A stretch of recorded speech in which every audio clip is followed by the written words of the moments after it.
హారాను వైపు వెళ్ళుచు. 29 అధ్యాయం మొదటి వచనం. యాకోబు బయలుదేరి తూర్పు జనుల దేశమునకు వెళ్ళెను. చిన్న ప్రార్థన చేసుకున్నాం. పరిశుద్ధుడవగు తండ్రి, జీవాధిపతి, నీ పాదాలకు స్తోత్రాలు. గత 2 దినాల మీ సహాయం అంతటికై స్తోత్రాలు. ఈ దినపు మొదటి ఉదయకాలపు కోడికలో మీ దాసులైనటువంటి నిటున్ బాబాను, ఐజక్ బాబు గారిని మీరు వాడుకున్న విధాయకాన్ని బట్టి మీకు స్తోత్రాలు. సంఘానికి అవసరమైన మాటలు మీ దాసుల నోట పలికించినందుకై స్తుతిస్తున్నాను. ఈ మధ్యాహ్నపు కోడికలో మొదటి వర్తమానంగా మీ పక్షం నిలిచినాన్న, బలపరచండి, మాట్లాడించండి. అవసరమైన మాటలు మన ఒకటికి అందించండి. చదివిన లేఖన భాగంలో ఉన్న సత్యాలు మాకు అర్థమవునట్లుగాను, మేము అర్థం చేసుకొని వారికి అర్థం చేయించగలిగినట్లుగాను సహాయం చేయండి. మన ఒకటి మాటలు, మా హృదయ ధ్యానం మీ దృష్టికి అంగీకారం కొట్టుకు కృపను అనుగ్రహించమని కోరుకుంటూ, చేరి వచ్చిన వారిని, ఇంకా రావాల్సిన వారిని జ్ఞాపకం చేసుకుని త్వరపెట్టి నడిపించమని, సంఘమునకు క్షమాభివృద్ధికరమైన సంగతులు అందించమని యేసు ప్రభుల వారి ఘనమైన నామములో వేడుకుంటున్నాం ప్రియ తండ్రి. ఆమేన్, ఆమేన్.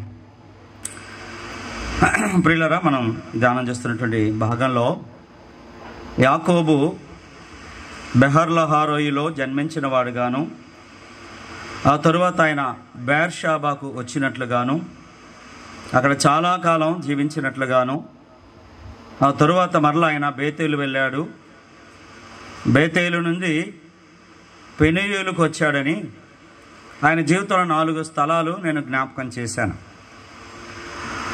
ఆ 4 స్థలాల్లో మనం బెర్షా గురించి ఎక్కువ ధ్యానం చేస్తూ ఉన్నాం. బెర్షాబాలో మంచి సంఘం ఉందని, మంచి దైవజనులు సంఘాన్ని నడిపిస్తున్న వారుగా ఉన్నారు. మంచి దైవజనుల సహవాసంలో యాకోబు ఎదుగుతూ వచ్చాడనే సంగతులు నేను జ్ఞాపకం చేశాను. వారి ముందు సేవకులు లేక దైవజనుడు అబ్రహాం గారు ఆయన బోధలు విన్నాడు, ఆయన అనుభవాలు చెప్పగా యాకోబు విన్నాడు. వారి కుమారుడి ఇస్సాకు సేవ చేస్తుండగా ఆయన కల్లారా చూశాడు. వారి జీవితంలో బెర్షాబాలో బావులు త్రవ్విన అనుభవాలు ఉన్నాయి. ఇస్సాకు ఆయన నూతనమైన బావులు త్రవ్వించాడు. తన తండ్రి త్రవ్విన బావులు పూడ్చివేయబడగా, శత్రువులు పూడ్చివేయగా ఆయన మరలా తిరిగి త్రవ్వించాడు. ఈ సంగతులన్నీ కల్లారా యాకోబు చూశాడు. అలాగైతే యాకోబు చాలా సంగతులు ఆయన చూశాడు, విన్నాడు, కల్లారా చూసి తెలుసుకున్నాడు. అలాగైతే ఖచ్చితంగా యాకోబు తన జీవితాన్ని ఒక మోడల్గా, మాదిరిగా తన కుటుంబానికి, తను చూస్తున్న సమాజానికి కనుపరచవలసిన అవసరత ఖచ్చితంగా కలిగిన వాడుగా మనం చూస్తాం. ఈ ఒక మాట జ్ఞాపకం చేయాలనిపిస్తుంది నాకు. యాకోబు వాళ్ళ తండ్రి అబ్రహాము త్రవ్వించిన బావులు పొడిపోతే అవన్నీ మరలా తిరిగి త్రవ్వించడం ప్రారంభించాడు. ఆ కార్యం కూడా చూస్తూ ఉన్నాడు. ఇదొక మాట జ్ఞాపకం చేస్తే బాగుంటుందని నేను అన్నాను. నా అంశం అది కాదు, కానీ అలా గుర్తొచ్చింది. బావులు తొడవబడ్డాయి, కానీ శత్రువు ఏం చేశాడంటే వాటిని పూర్తి చేశాడంట. పూర్తి చేసిన సంగతి అర్థమైన చేసుకున్న ఆయన తిరిగి త్రవ్వించడం ప్రారంభించాడు. ఈరోజు గొప్ప నష్టం ఏంటి తెలుసా? తవ్వించుకునే వారు లేరు, తవ్వించినోడికి కూలిచ్చేవారు లేరు, తవ్వించాలని ఆలోచన కూడా ఉండదు. అసలు పూడిపోయిన సంగతి వాళ్ళకి అర్థం కావట్లా. అప్పుడప్పుడు బావుల్లో నీళ్ళు కనబడతాయి. అవి ఊరిన జలలు కాదు, వర్షపు నీళ్ళు. అక్కడక్కడ నుంచి కొట్టుకొచ్చిన నీళ్ళు కనిపిస్తాయి. మనం ఆ నీటితో సంబరపడుతున్నాం, కానీ ఆ నీళ్లు మంచివి కాదు. దుర్వాసన, అనారోగ్యం, రోగాల పాలవుతాయి. మనం నష్టపోతాం ఆ నీళ్ళు తాగితే. కనుక పై నీళ్ళు కాదు కావాల్సింది, ఊరడి నీళ్ళు కావాలి, జీవజలాలు కావాలి. బెర్షాబాలో జీవజలాలు దొరికినట్లుగా ఇస్సాకు జీవిత అనుభవం మనం చదువుతాం. 26 అధ్యాయంలో ఈ సంగతులు మనకు కనిపిస్తాయి. జీవజల ఊటలు దొరికినాయి వారికి. బాబు నాన్న, మనకేం కావాలి తెలుసా? జీవజల ఊటలు కావాలి. అవి మనల్ని బ్రతికిస్తాయి, కాపాడుతాయి, ఆరోగ్యం ఇస్తాయి, చక్కగా ఉంచుతాయి. మనకి ఏం తాగితే జీవజల ఊటలు తాగితే, ఊరడి నీళ్లు తాగితే, పై నీళ్లు తాగితే కాదు, పై నీళ్ళకు మురిసిపోతున్నారు, పై నీళ్ళకే పరుగులెడుతున్నారు. జాగ్రత్త, ఆ నీళ్ళు ఎప్పుడు హానికరం, కీడుకరం. నాయన మనకు పూడిక తీసేసుకోవాలి. అర్థమవుతుందా? మన బ్రతుకులు ఏమైపోయింది చెప్పండి, మన బావులు ఏమైపోయింది చెప్పండి. నానాక విధాలుగా శత్రువు చేత పూడ్చి పాడేసుకున్నాం. విశ్వాసుల విషయంలో జాగ్రత్తగా ఉండాలి. మన హృదయాలు పూడిపోతున్నాయి, రకరకాల చెత్త చెదారాలు పడిపోయి కిందన నీళ్లు బయటికి రాకుండా ఆపేసినాయి. జీవజలాలు ఆగిపోయిన సంగతి నీకు అర్థం కావట్లా కనుక త్రవ్వి తీయించుకోవడం అవసరం. తవ్వడానికి పిలిచాడు సేవకుడు, ఇప్పుడు తవ్వుతున్నాం. కొన్నిసార్లు గుణపాలు తగులుతుంటే కష్టపడతా ఉన్నారు, ఇబ్బంది పడతా ఉన్నారు. మరి ఏం చేద్దాం? పూడిక పూడిక తీయకపోతే మీ బ్రతుకులు బాగుపడవు. పూడిక తీసేసుకోవాలి. ఓకే, రైట్, అది మన విషయం కాదు. సో ఇక్కడ ఈ సంగతులన్నీ బేర్షాబాలో జరుగుతుండగా ఎవరు చూశారు? యాకోబు చూశాడు. అలాగే యాకోబుకి సంగతులన్నీ తెలుసు. తెలిసిన ఆయన ఏం చేయాలి? తెలియని వారికి ఎట్లుండాలినా? మాదిరిగా జీవించాలి, మాదిరిగా బ్రతకాలి. మాదిరిగా బ్రతకాల్సిన యాకోబు సంఘాన్ని విడిచిపెట్టి, సహవాసాన్ని విడిచిపెట్టి ఎక్కడికి వెళ్తున్నాడు? తూర్పు వైపు ముఖం పెట్టేసి హరాను వైపు ప్రయాణం కట్టాడు, పద్దనరాముకు ప్రయాణం కట్టాడు, అన్ని జనుల మధ్యకి వెళ్ళిపోతున్నాడు. మాదిరి జీవితం జీవించాల్సిన యాకోబు పద్దనరాములో 20 సంవత్సరాల కాలం జీవించినట్లుగా మనకు స్పష్టమైన ఆధారాలు ఉన్నాయి బైబిల్ గ్రంథంలో. 20 సంవత్సరాల కాలములో యాకోబు అక్కడ ఉన్నప్పుడు నిజదేవుని గురించినటువంటి సంగతులు మాట్లాడిన దాఖలాలు కానీ, తన జీవితం నుంచి దేవుని గురించిన విషయాలు వారికి అర్థమయ్యేటట్టు చేసిన దాఖలాలే లేవని ఖచ్చితంగా చెప్పాలి. కారణం ఏంటంటే తన మామ విగ్రహారాధికుడిగా ఉన్నాడు, విగ్రహారాధన చేస్తూ ఉన్నాడు. విగ్రహారాధన ఏ తండ్రి అయితే చేశాడో ఆ తండ్రి విగ్రహారాధన యాకోబు కుటుంబంలో కనిపిస్తూ ఉంది. అర్థమవుతుందా నాన్న? అంటే ఇక్కడ ఎవరు ప్రభావితం చేశారు? యాకోబు తన కుటుంబాన్ని ప్రభావితం చేసుకొని తన వైపు మళ్లించుకొని తన దేవుడిని యెహోవా వైపు, యెహోవా మార్గంలో నడిపించాల్సినటువంటి యాకోబు కంప్లీట్గా ఓడిపోయి కూర్చుంటే లాబాను ప్రభావితం చేశాడు యాకోబు కుటుంబాన్ని. లాబాను గురించి ఒక మాట చదివితే బాగుంటుంది. 30వ అధ్యాయంలోనే 30వ అధ్యాయము ఒక మాట చెప్తాను, వచనం 27 చూడండి. అందుకు లాబాను అతనితో, కటాక్షం నా మీద ఉన్న ఎడల నా మాట వినుము, నిన్ను బట్టి యెహోవా నన్ను ఆశీర్వదించనని. ఏం చూసి తెలుసుకున్నాడంట? వీడికి ఏం అలవాటు ఉంది? బాగా వింటున్నారా? లాబానికి ఏం అలవాటు ఉంది? శకునం చూసి అలవాటు ఉంది. శకునం ఎవరు చూస్తారు? లోకస్తులా, దేవుని పిల్లలా? అమ్మా మనం చూడట్లేదా? పెళ్లికి ముహూర్తం పెట్టాలంటే ఎవరి కాడికి పోవాలి? సేవకుడి దగ్గర రాము. ఇల్లు కట్టుకోవాలంటే ఎవరు కనపడాలి మనకి? సేవకుడు కనిపించాడు. ప్రయాణం పెడితే ఎవరు కావాలి మనకి? సేవకుడు కనిపించాడు. మరి ఎవరు కనిపిస్తారు? ఎవరెవరో కనిపిస్తారు. తేదీలు కనిపిస్తాయి, నక్షత్రాలు కనిపిస్తాయి, కుక్కలు పిల్లులు కనిపిస్తాయి. సేవకుడు కనిపించాడు, దేవుడు కనిపించాడు. శకునం చూస్తూ ఉన్నాడు. నేను కూర్లకు వెళ్ళాను, స్తుతి కొరకు పెట్టుకున్నాను. ఏంటికి అన్నాను? ప్రయాణం కొరకు అన్నారు. మంచి వాక్యం చెప్పాను, కూడిక అయిపోయింది, చాలా బాగుంది. మరోసారి ఉదయాన్నే పొదిల్లో మా బస్ స్టాండ్లో ఒక మురికి కాలం పెట్టి ఇద్దరు కూర్చున్నారు, భార్య భర్తలు. నాకేదో దూరం నుంచి చూశాను అని వచ్చింది. ఇంకొంచెం చాటుగా మళ్ళీ దగ్గరికి వెళ్తే బాగుండదు కదా నేరు, కానీ కొంచెం చాటుగా అట్ట వెళ్ళి నిలబడ్డాను ఏం చేస్తారని. ఇద్దరు భార్య భర్తలు చేతులు చేశారు ఒకటి ముందు. ఈ మాట చెప్తే బాగుంటుంది. అందరూ పోస్తే ఆ నీళ్ళని అలా పోతా ఉండే ఆ కాలువలో. ఆ కాలువ కింద ఒకడు కూర్చున్నాడు పక్కనే. అక్కడికి వెళ్ళి వీళ్ళిద్దరు చేతులు చేశారు. అంటే ఏం చెప్తున్నారో చెప్పండి? అయ్యా మా బతుకులు ఏమవుతాయో, ఆడి బతికే వాడికి అర్థం కాక ఎవడో పోతున్నా ఆ కాలం కింద వాడు కూర్చోడు. ఆడి బ్రతుకాడికి అర్థం కాక నీ బ్రతుకు గురించి వాడేం చెప్తాడు? లాబాను ఏం చేస్తున్నాడు?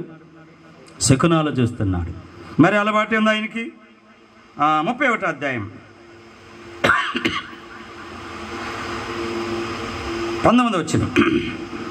లాబాను లాబాను తన గొర్రెల బొచ్చు కత్తిరించుటకు వెళ్ళి ఉండగా రాహేలు తన తండ్రి ఇంటనున్న గృహదేవతలను, అంటే లాబాను ఏం చేస్తున్నాడు చెప్పండి? విగ్రహారాధనలో ఉన్నాడు. 20 సంవత్సరాల యాకోబు సహవాసములో యాకోబు ఇంత కూడా మారినట్టు కనిపించలేదు. యాకోబు మామను మార్చుకోవడం కాదు, అసలు కుటుంబాన్ని మార్చుకోలేదు. యాకోబు కుటుంబం బాగుపడలేదు. యాకోబు కుటుంబానికి సువార్త అందలేదు, రక్షణ అందలేదు, మారు మనసు లేదు, పాపక్షమాపణ లేదు. లోకస్తులుగా, దౌర్భాగ్యులుగా, విగ్రహారాధికులుగా, పాపములో పొరలాడే ప్రజలుగా బ్రతుకుతున్నారు. ఒక దైవ సంబంధమైన కుటుంబంలో పుట్టి పెరిగాడు, ఒక మంచి సంఘం సహవాసంలో ఎదిగాడు, కానీ బ్రతుకులో మార్పు లేదు. తన కుటుంబాన్ని మార్చుకోలేకపోయాడు. మాదిరి బ్రతుకు లేని యాకోబు. ఒక మాట చదువుతారా? 35వ అధ్యాయంలోకి వెళ్ళండి ఒకసారి. ఆదికాండ గ్రంథం 35వ అధ్యాయం మొదటి నుంచి అయితేనే బాగుంటుందిలే. యాకోబుతో, నీవు లేచి బేతేలునకు వెళ్ళి అక్కడ నివసించి సహోదరుడైన యాకోబు ఎదుట నుండి నీవు పారిపోయినప్పుడు నీకు కనబడిన దేవునికి అక్కడ బలిపీఠము కట్టమని చెప్పగా, యాకోబు, ఇక్కడ నుంచి అందరూ శ్రద్ధగా ఆలకించండి. యాకోబు తన ఇంటి వారితోనూ తన యొద్దనున్న వారితోనూ, వినాలి మాటలు, అందరు జాగ్రత్తగా వినాలి. ఎవరికి చెప్తున్నాడు? తన ఇంటి వారికి చెప్తున్నాడు. ఇంటి వారంటే ఎవరు చెప్పండి? తన భార్యలు, తన కుమారులు, తన కుమార్తెలు. యాకోబుకు కుమార్తెలు కూడా చాలా మంది కుమార్తెలు ఉన్నారు. మనకు దేనా ఒక్కతే కనిపిస్తుంది. చాలామంది ఏమనుకుంటారు? దేనా ఒక్కతే కూతురు అనుకుంటారు. దేనా చరిత్ర అవసరం కాబట్టి కొంత ప్రయోజన నిమిత్తం ప్రభువు రెట్టించాడు అంతే తప్ప యాకోబుకు చాలా మంది కుమార్తెలు ఉన్నారు. లెక్కలేక రాలేదు, కానీ కుమార్తెలు ఉన్నారు. బైబిల్ గ్రంథంలో ఉన్న సంగతులు ఇవన్నీ. యాకోబు కుమార్తెలు ఉన్నారు, యాకోబు కుమారులు ఉన్నారు, యాకోబు భార్యలు ఉన్నారు, దాసులు ఉన్నారు. ఇంటి వారు కాకుండా ఇంటి పరివారం పనిచేసే వాళ్ళు చాలా మంది ఉంటారు యాకోబు దగ్గర. యాకోబు ఎంత భూసంపద కలిగిన వాడంటే వాళ్ళ అన్నల గురించి కూడా బైబిల్ గ్రంథం ఏం చెప్తుంటే, వారున్న భూమి వారిని భరించలేకపోయినని చదువుతాం. అంటే అంత విస్తారమైన సంపద కలిగిన వారు. అసలు యాకోబు, నేను రాత్రి మనం జ్ఞాపకం చేసుకున్నాం, యాకోబు తన అన్నయ్యన ఏశావుకు కానుకగా పంపించిన సంపద, పశు సంపద 580 పశువులు. ఒక ఊరిలో ఉండవేమో బహుశా.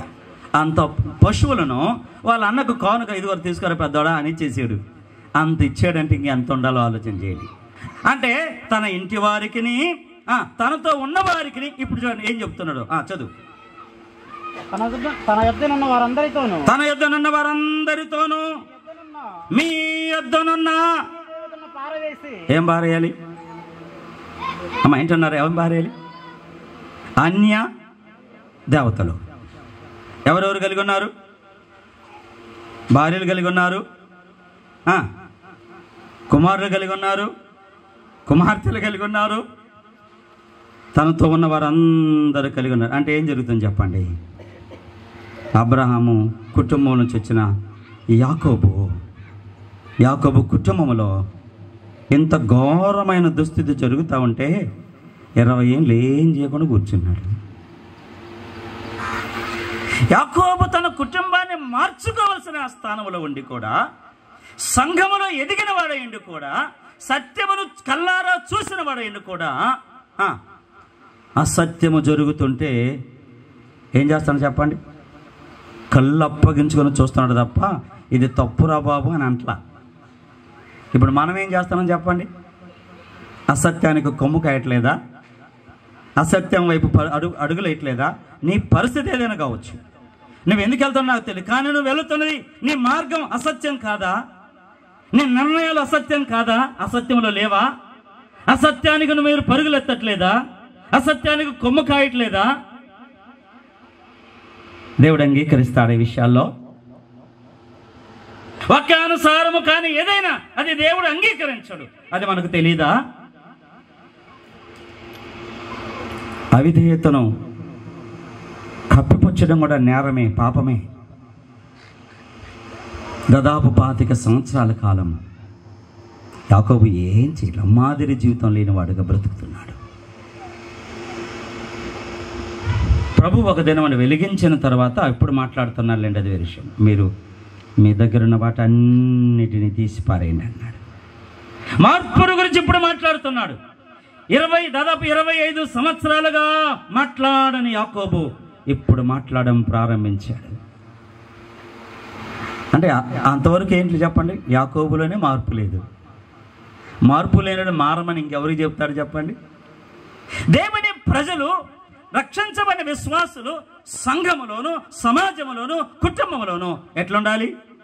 మాదిరిగా బ్రతకాలి, మాదిరిగా ఉండాలి.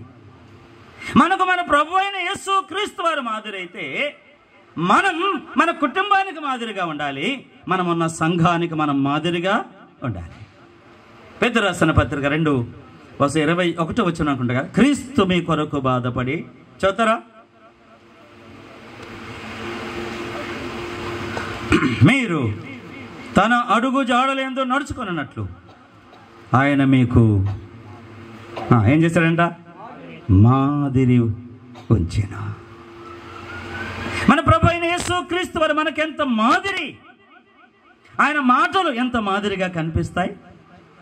మరి మన మాటలు ఏమ్మా? ఈ మనిషి దగ్గర ఒక రకంగా, నెక్స్ట్ ఇంకొక మనిషికి వెళ్ళరికి ఇంకొక రకంగా, అక్కడి నుంచి ఇంకొక దగ్గరికి వెళ్ళరికి ఇంకొక రకంగా. మన మాటలకు ఎన్ని మార్పులు, ఎన్ని రంగులు అద్దేస్తామో.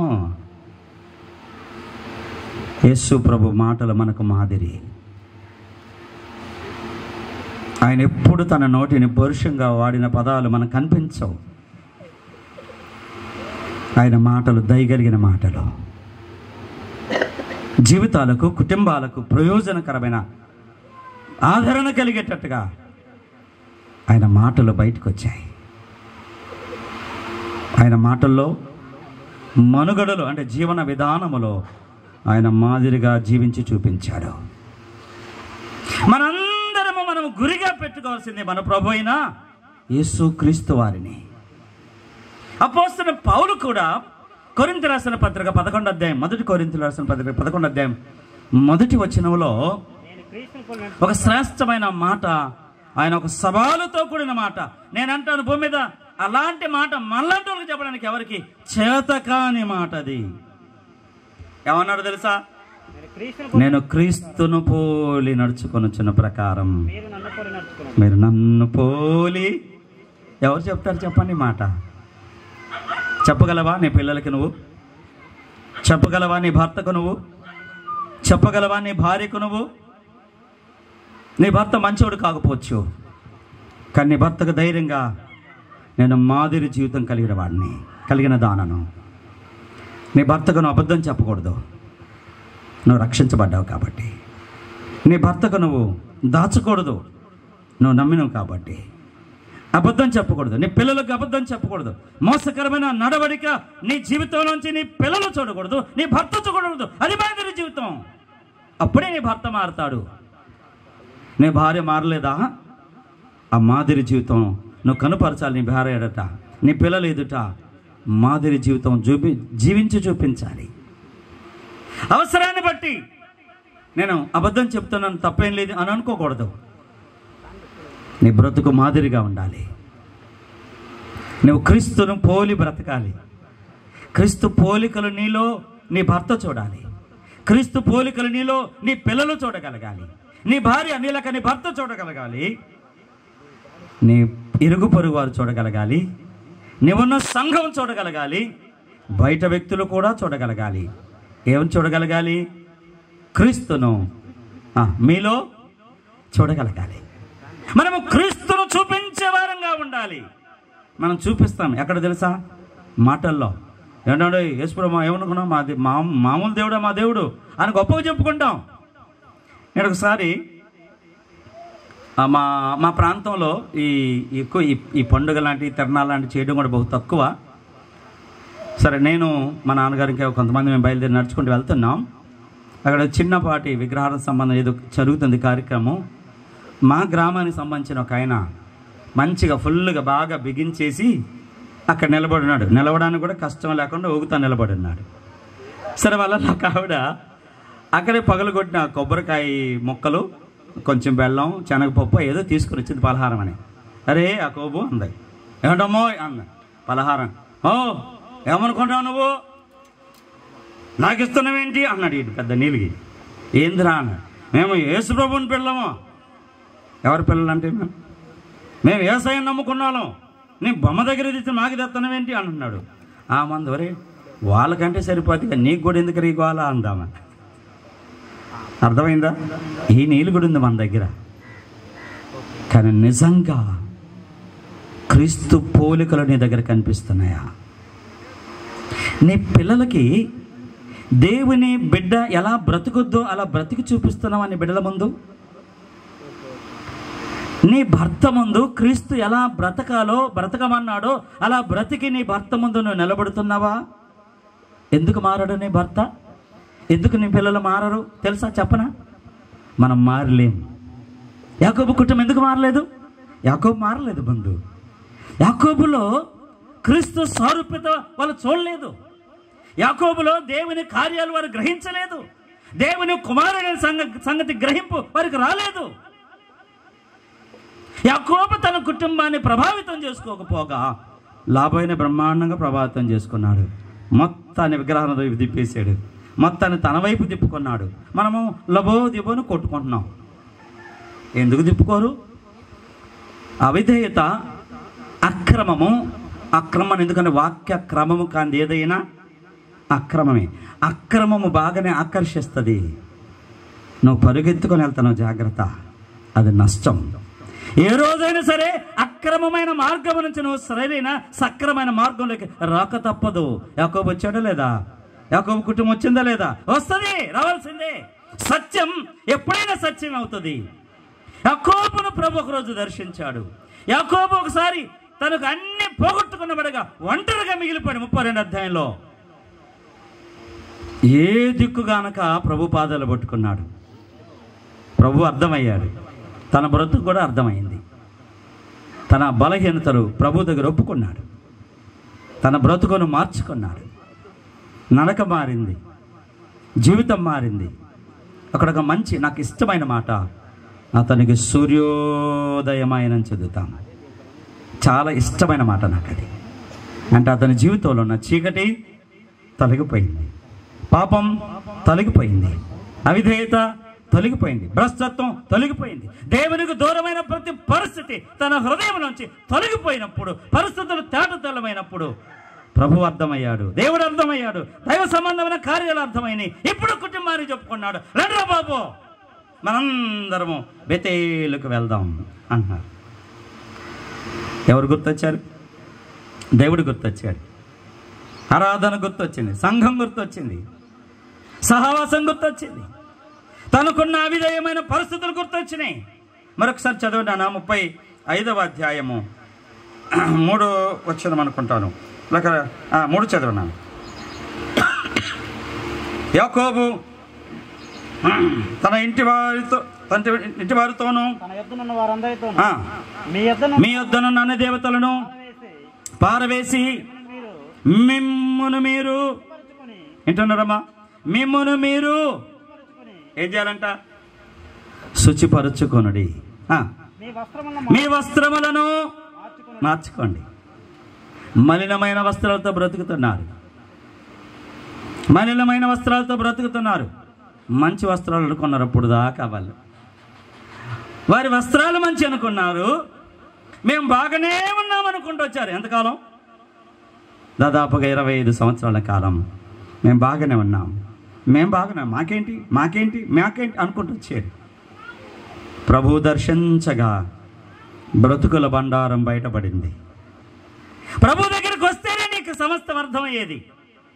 90వ కీర్తన ఒక మంచి మాట చదువుకుంటాను చూడండి. 90వ కీర్తన చరణం 8. చరణం 8.